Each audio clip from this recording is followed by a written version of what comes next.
Update. My ex-wife divorced me after she got cancer so that she could leave first. Now she wants to come back. Should I give her another chance? Original post. I, 34 male, met my wife, I'll call her Anna, 32 female, during our first year of university. We dated through university and got married right after her graduation.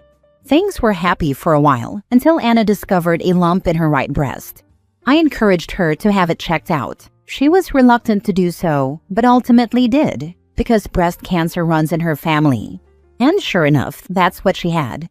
The good news, if it can be considered good news, was that the cancer she had was extremely treatable with chemo and radiation. Based on her family history, her doctor also recommended a double mastectomy for her. This put Anna in a really dark place. I suggested she go to therapy, but she outright refused and said she never wanted to hear me suggest that again. So I did my best to be encouraging and supportive to her. I took time off work to be at every appointment with her. I took on 100% of the household chores both inside and out. I did all of the shopping, drove Anna everywhere she wanted to go. I planned out special dates for us. I gave her an hour-long foot massage every night. I literally did whatever I could. About 6 weeks into her treatment, Anna brought up the idea of going to stay with her sister Sarah for a week. This honestly relieved me as I was burning the candle at both ends, trying to accomplish everything, and I thought some time apart would help us both. 2 nights into her stay with Sarah, Anna called me and said she wanted a divorce. She said she had read a lot about men who abandon their wives when their wives get sick, and that she was determined to leave me before I could leave her. I can't put into words how much this crushed me. I loved my wife. She was my everything.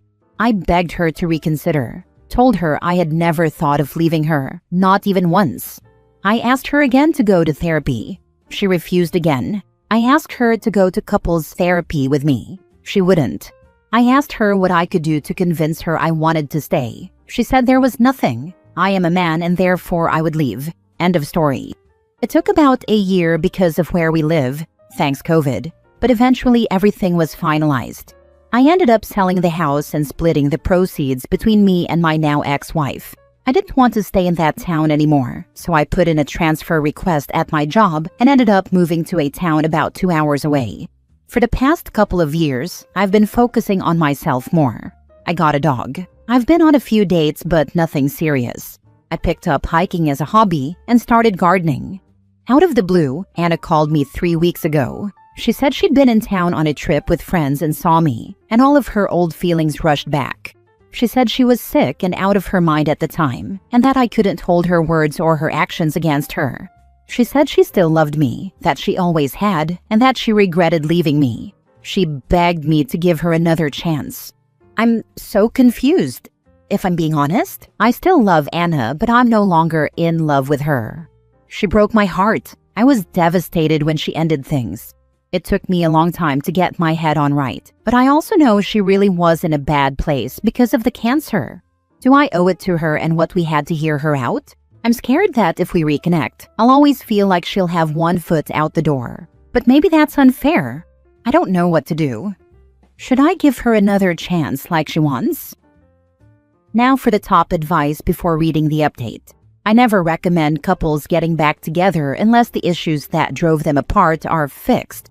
Cancer was not the problem. Lack of communication, trust, and a willingness to compromise were, on her end. She made unilateral decisions without caring how it affected you. She refused therapy. The way you're writing this, it's still all about what she wants, which sounds like the dynamic that destroyed your marriage. So what changed? I wouldn't do it. But if you want to open the door, you need to start with brutally honest couples therapy, and her active and honest participation is non-negotiable and a deal breaker otherwise. Have the therapy to hash out and bury the past, and see if dating is an eventual possibility. You guys need to start from scratch. And it's okay if you try it and you can't move on like she expects you to. She hurt you, regardless of her motivations. Sometimes you can't undo things. Like going to therapy during an extremely difficult, traumatic time in your life is something you shut down and demand your loved one never mention, becoming emotionally healthy ever again. If you do try again, therapy should be non-negotiable. The fact that she refused therapy while going through breast cancer really makes me nervous for the future of the relationship. I'm absolutely not saying everyone has to process things the same way, but a situation like that is what therapy is there for, and I would hope any partner I have might at least consider giving it a chance. She said she was sick and out of her mind at the time, and that I couldn't hold her words or her actions against her. She hasn't changed. Here she is refusing to take responsibility for her actions when you both know you gave her every opportunity to find help. If she really wanted to make things work with you, why did it take her seeing you by chance to do something? No, she's just lonely and is trying to shoot her shot because she's betting you're not over her. Exactly. She's over 30 and still won't even take responsibility for her actions.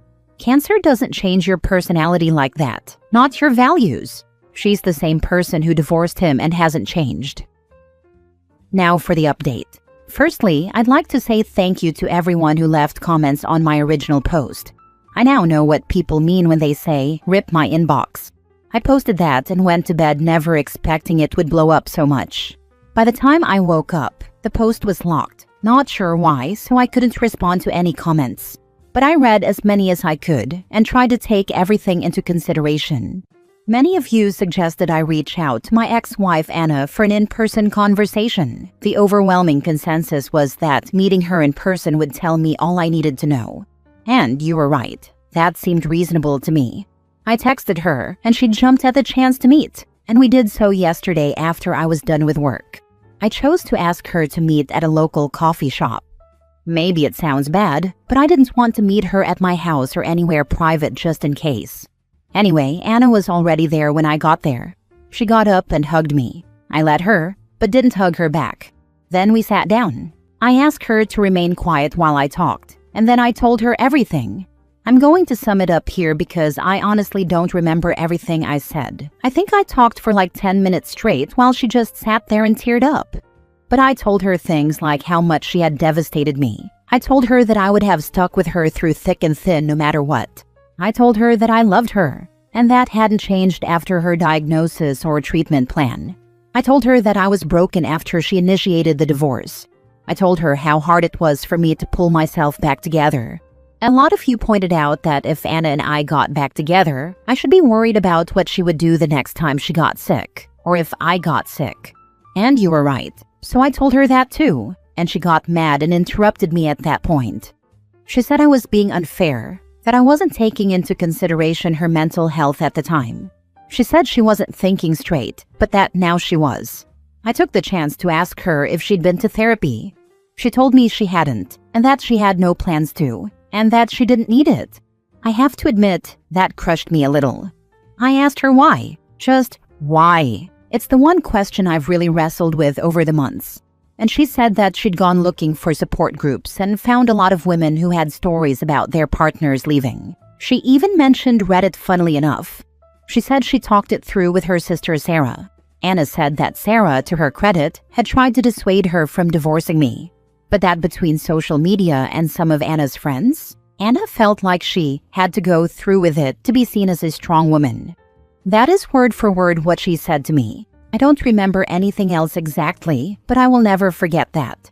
She broke my heart and threw away our relationship because somehow in her mind, that translated to being strong.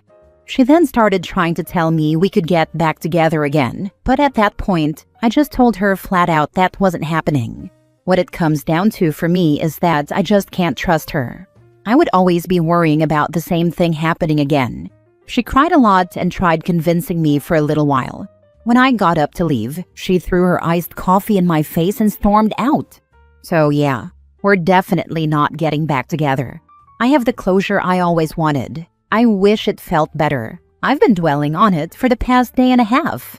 I keep wondering if there's something I could have done better, some way I could have saved our relationship. But I know there's not. I've blocked her number. I kind of hope I never hear from her again. Good Lord, this woman sounds terrible. Perfect example of a sympathetic life situation, getting cancer, not turning a bad egg into a good one.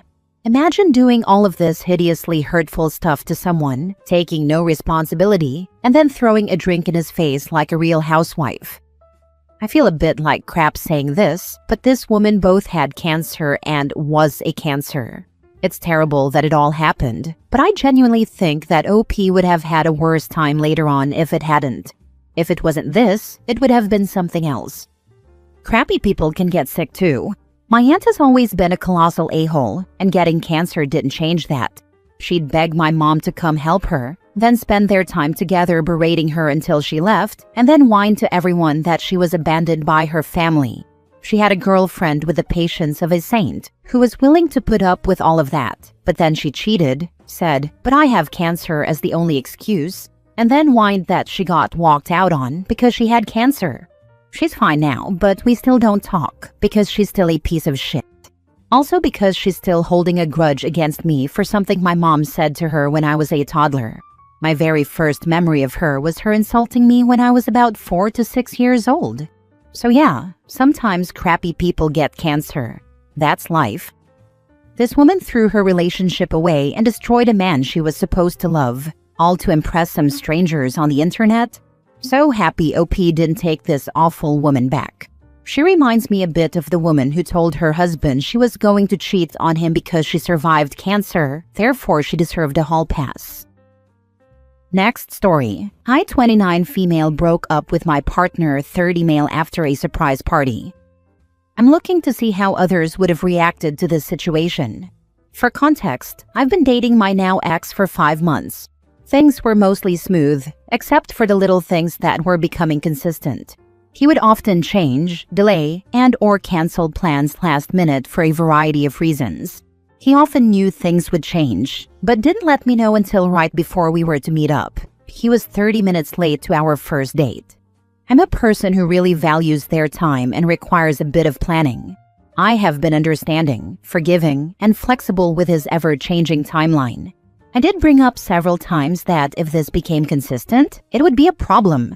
Then I told him that it would be a complete deal breaker if he canceled big plans. He always promised to make it up to me, but never did, and he never changed. Well, that time came. He was away for work for a month, with minimal to no contact due to the nature of his work.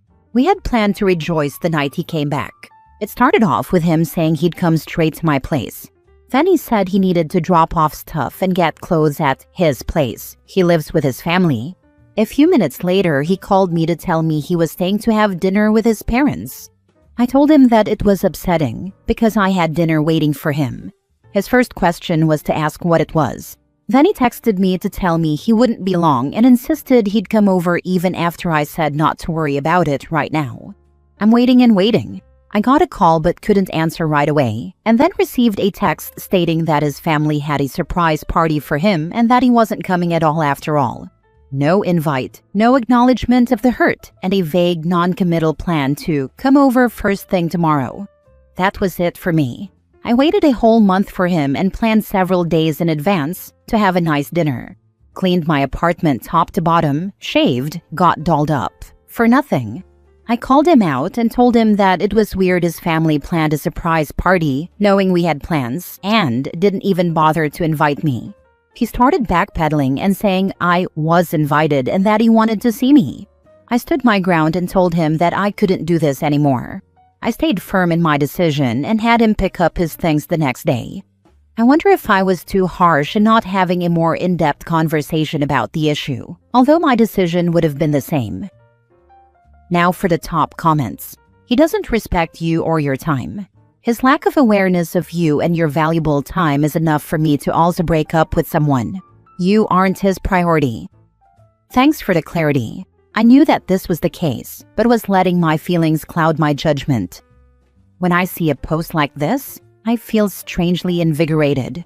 When you see all the posts of people being trampled over by their partner, then you see posts like this. The gaslighting, narcissism, manipulation, the many forms of abuse, and much more. It can be a lot for the reader to take in. I just want to say good for you. I'm proud of you. I wish I'd known what you know sooner. My life would have been a lot different. I'd change his contact name to Tardy in my phone because I'm ruthless. And if he messages you, it's a reminder. Let me guess, he was also late when picking up his belongings? If so, that should really cement your decision. Haha, there was no set time, but he got to my place later than he should have been there. Drive to my place from his 20 minutes. Arrived an hour after he said, "On my way." Made me crack up to read this. Thanks. Last story. My 31 female husband, 30 male, did not get me anything for my birthday because it was too much pressure. We've only been married since December, but have been together for 3 years and have known each other for 5. He's one of the nicest people I've ever known, and he's gone out of his way to help me even before we were dating. He knows how important my birthday is to me, but he's always not cared about his. This year, because I know it's difficult for him, I started reminding him months in advance to figure out a plan and a gift.